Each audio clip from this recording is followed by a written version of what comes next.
Hey, welcome back to Daily Flash. I'm Mitch English. Let's find out what's going on down the road. Here's the car coach, Lauren Fix, with today's Car Smarts.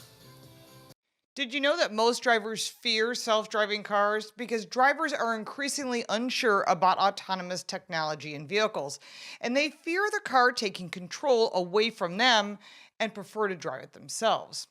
A recent study from AAA Automated Vehicle Survey showed that while there is still a high level of interest in partially automated vehicle technology, attitudes toward full self-driving vehicles have become increasingly apprehensive. This year, there was a major increase in surveyed drivers from AAA who were afraid, actually rising 55% in 2022 to 68% in 2023, about self-driving cars. This is a 13% jump from last year's survey and the biggest increase since 2020.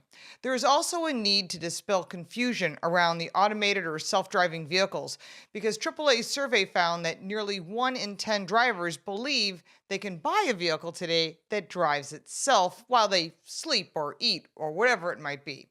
Currently, there is no such vehicle available to purchase by the public that would allow someone to fully disengage from the task of driving. This perception could stem from misleading or confusing names of vehicle systems that are on the market. Now, AAA found that 22% of Americans expect driver support systems with names like Autopilot, ProPilot Assist, to just name a few, have the ability to drive the car by itself without any supervision, indicating a gap in consumer understanding.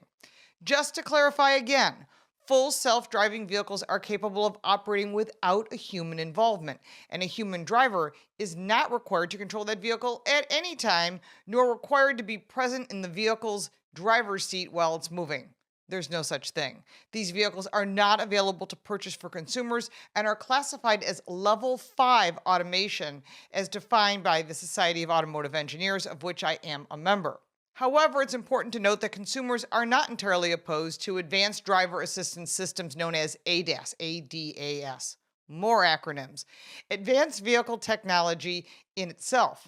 In fact, 6 out of 10 US drivers would definitely or probably want these systems in their next purchase.